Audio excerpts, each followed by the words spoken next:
शुरू करते हैं। अब यहाँ पर सबसे पहला क्वेश्चन तो बुक पर ही गिवन है। इसको करने की हम ज़्यादा नोट्स भी बनाने की ज़रूरत नहीं है, लेकिन ऐड कर लें तो बेहतर है। What is chemistry? यहाँ से लेके यहाँ तक लिखना है, ये नहीं लिखना, ये क्रॉस है, ये नहीं लिखना। यहाँ से लेके यहाँ तक लिखना है। Chemistry is the branch of science we deal with the property composition and structure of substances, also deal with physical and chemical changes in matter and the laws और principle which govern these changes. यहाँ तक। तो यहाँ से लेके यहाँ तक आपने लिख देना है, क्योंकि यहाँ पे बात हमारी पूरी हो जाती है। ट्रांसलेशन करने की मुझे ज़रूरत नहीं है। आई होप सो आप लोगों ने ये टॉपिक अच्छे तरीके से पढ़ लिया होगा, और अगर नहीं पढ़ा तो पहले इसको अच्छे तरीके से अंडरस्टैंड करें, उसके बाद ये नोट्स लेने आए। वरना अगर आप ये पहले ही नोट समझने लग जाएंगे, आपका कॉन्सेप्ट क्लियर नहीं होगा, तो आपको ये बिल्कुल भी समझ किसी भी टाइप से समझ नहीं आने वाले आपको। उसके बाद यहाँ पर ब्रांचेस ऑफ केमिस्ट्री नहीं करना, कर सकते हैं अगर आपको टाइम है आपके पास, तो आप कर सकते हैं, क्योंकि अगर आप लॉन्ग में इसकी एडिशन करेंगे तो फ़ायदा ही होगा। उसके बाद फ़िज़िकल केमिस्ट्री यहाँ पर सारा स्कोप दिया हुआ है बुक पर। अब यहाँ पर हमारा जो सारा स्कोप दिया हुआ है, इसमें से हमने सारा स्कोप भी नहीं करना, सिर्फ यहाँ से लेके यहाँ तक स्कोप करेंगे। अभी तक आपको कुछ समझ नहीं आएगा फ़िज़िकल केमिस्ट्री में से। मैं अपने नोट्स में से आपको दिखाता हूँ ताकि आपको अच्छे तरीके से समझ। मेरे नोट्स यहाँ पर आप देख सकते हैं। केमिस्ट्री वाला मैंने यहाँ पर टॉपिक पहले ही लिख दिया था, ये मैंने आपको पहले ही समझा दिया। उसके बाद branches of chemistry, physical chemistry की अब आएगी डिफाइंड। बुक पर ये डिफाइंड मौजूद नहीं है, सो प्लीज़ इस पर तवज्जो करें। यहाँ पर फ़िज़िकल केमिस्ट्री की डिफाइन मैं यहाँ पर मुँह से भी बोल देता हूँ, मैं यहाँ पर प्रोनाउंस भी कर देता हूँ ताकि आप लोगों को कन्फ्यूज़न ना हो। फ़िज़िकल केमिस्ट्री की हेडिंग लाजमी देनी है, हर ब्रांच के साथ हेडिंग लाजमी आएगी। इससे क्वेश्चन की खूबसूरती बढ़ती है और पता चलता है कि आप क्या बताने वाले हैं। The branch of chemistry that deals with relationship between composition and physical properties of matter. अब फिजिकल प्रॉपर्टीज़ आपने याद रख लेना है, ये कीवर्ड होगा जो आपको पूरा आंसर याद दिलाएगा। फिजिकल प्रॉपर्टीज़ अंडरलाइन कर ले, याद रख लें। Along with the changes in dam is called physical chemistry. यहाँ तक हमारी डिफाइन हो जाएगी। और जो मैंने आपको बताया था स्कोप हम यहाँ पर बुक से करेंगे। स्कोप हमारी बुक पर गिवन है, ये सारा स्कोप है, लेकिन हमने चूँकि डिफाइन लिख दिया तो अब ये सारा स्कोप लिखने की ज़रूरत नहीं है। यहाँ से लेके यहाँ तक हम ये स्कोप लिखेंगे। It is use to predict and change the rates of reaction. अब हमें बुक पे फिजिकल केमिस्ट्री लिखा है, हमने काट के it is use to predict and change the rates of reaction कर। इसके बाद इनऑर्गेनिक केमिस्ट्री की तरफ बढ़ जाते हैं। इनऑर्गेनिक के हालात देख लेते हैं कि इनऑर्गेनिक बुक पर कैसा दिया गया है। इनऑर्गेनिक बुक पर डिफाइन दी गई है, आप इसको कर सकते हैं और अपनी बुक पर ही इसको मार्क कर सकते हैं। शुरू करते हैं। It is study of synthesis, composition, properties and structure of elements and compounds. अब यहाँ पर ये आपने काट देना है, इससे आगे आपने यहाँ से यहाँ तक नहीं करना। ये काटने के बाद आपने लिखना है other than hydrocarbons and their derivatives. अब ये थोड़ी सी एडिशन हो गई है, अगर आप लोग नोट्स बना लें तो अच्छा है, ये नोट्स आप फॉलो कर सकते हैं। It is study of synthesis, composition, properties, structure of elements and compounds other than hydrocarbons. यहाँ से लेके यहाँ तक ये बुक में नहीं है, ये आपने लिटिल और नो कार्बन वाला काट देना है और उसके बाद ये लिख देना है अदर देन हाइड्रोकार्बन्स, यानी हाइड्रोकार्बन से दूसरे होने चाहिए। एंड देयर डेरिवेटिव्स का मतलब है जो हाइड्रोकार्बन से बनी हो, जैसा कि हाइड्रोकार्बन से बनी चीज़ें और जो बनी नहीं होंगी वो हम इनऑर्गेनिक केमिस्ट्री में डिस्कस नहीं करेंगे, वो ऑर्गेनिक में करेंगे। अब ऑर्गेनिक में आ जाते हैं, ये इन्वायरमेंटल वाली बात नहीं करेंगे। अब इसके बाद ऑर्गेनिक क्योंकि बुक पे पहले दी गई है तो ऑर्गेनिक कर लेते हैं। ऑर्गेनिक कहलाती है कि ऑर्गेनिक के यहाँ पर कोई डिफाइन नहीं दी गई, डिफाइन है बुक पर लेकिन मैंने जो की है वो ज़्यादा ईजी है। और स्कोप यहाँ पर दिया गया है, लास्ट लाइन स्कोप आप मार्क कर सकते हैं।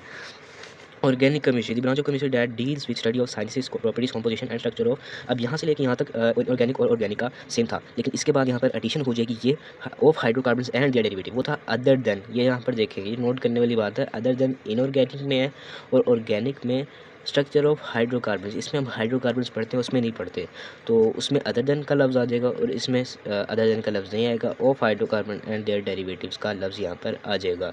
इस तरह हमारी ये ऑर्गेनिक केमिस्ट्री कंप्लीट हो जाएगी। इसके बाद ऑर्गेनिक केमिस्ट्री का scope, organic compounds are found in all form of life and essential to life, यहाँ से आ रहा है, इसका स्कोप हो चुका है, ये बुक पर गिवन है।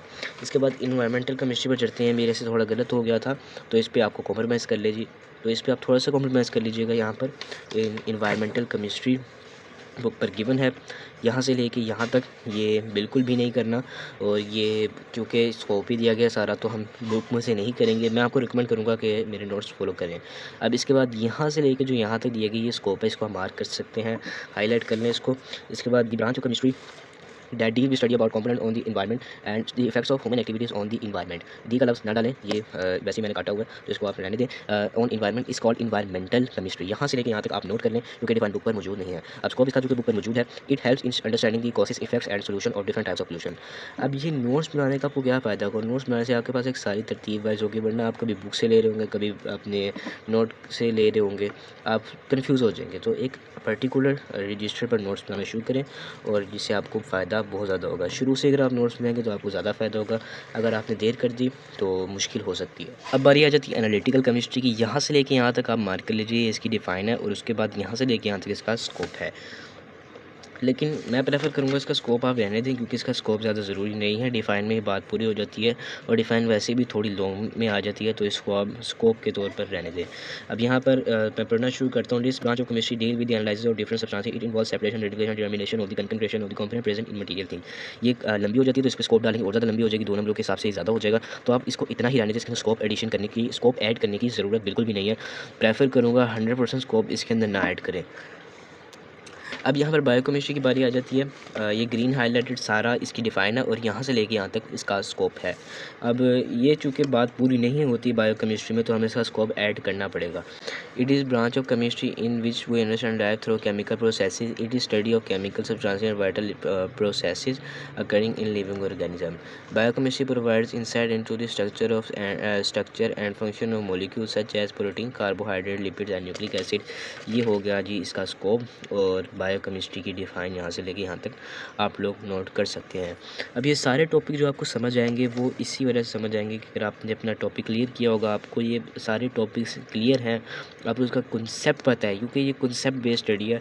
अगर आपको कॉन्सेप्ट पता है तो ही आपको ये क्वेश्चन आने वाले हैं। अब इसके बाद न्यूक्लियर केमिस्ट्री की बारी आ जाती है।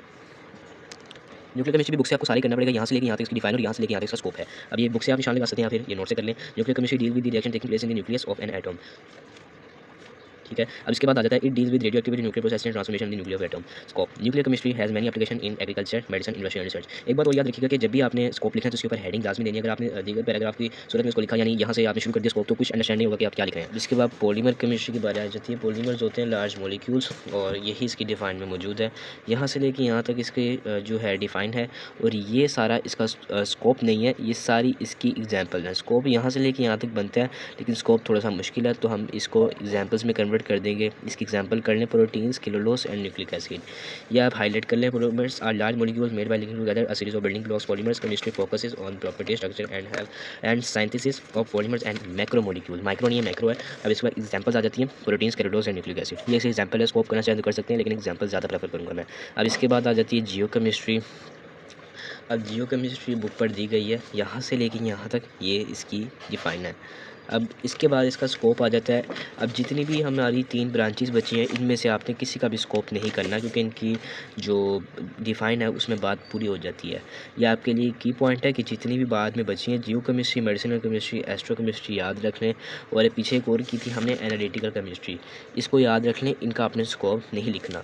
The study of chemical composition of earth and resources and mineral is called Jio chemistry. बस इतना ही लिखना है क्योंकि इसका स्कोप मुश्किल भी है, ऊपर से स्कोप ने बात पूरी वैसे ही डिफाइन में बात पूरी हो चुकी है तो स्कोप ऐड करने की ज़रूरत नहीं है। अब इसके बाद medicinal chemistry. The in this branch of chemistry the chemist tries to design and synthesise medicine और drugs which are beneficial for mankind. अब देखिए यहाँ पर बात पूरी हो चुकी है, स्कोप ऐड करेंगे तो एक्स्ट्रा हो जाएगा, कटेगा नहीं नंबर आपके। लेकिन देखें कि जब आपकी बात पूरी हो चुकी है, आपको लिखने में भी ज़्यादा टाइम वेस्ट होगा आपका, तो आप क्यों उसको एक्स्ट्रा लिखेंगे।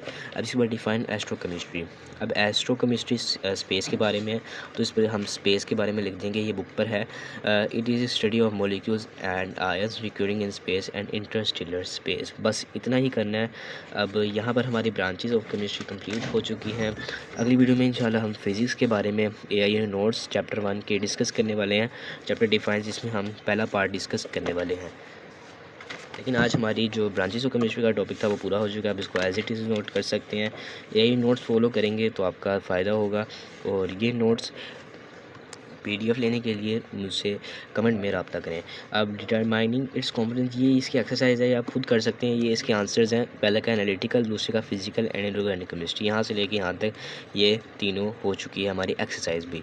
ये आ जाती है पेपर में, MCQs के तौर पर आ जाती है और शॉर्ट क्वेश्चन भी आ सकती है।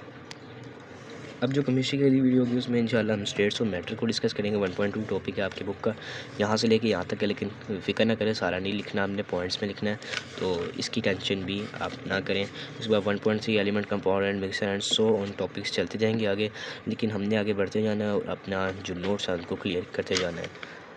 मैं उम्मीद करता हूँ इस वीडियो से आपको बहुत कुछ सीखने को मिला होगा। इस तरह के नोट्स और देखने के लिए मेरे चैनल को सब्सक्राइब करें। AIU नोट्स, ये नया चैनल मैंने बनाया और आज की फर्स्ट वीडियो मैंने अपलोड कर दी है इस पर। इस चैनल को सब्सक्राइब करें और इस वीडियो को लाइक करें। मैं मिलता हूँ आपसे नेक्स्ट फिजिक्स की वीडियो में, तब तक के लिए अल्लाह हाफिज़।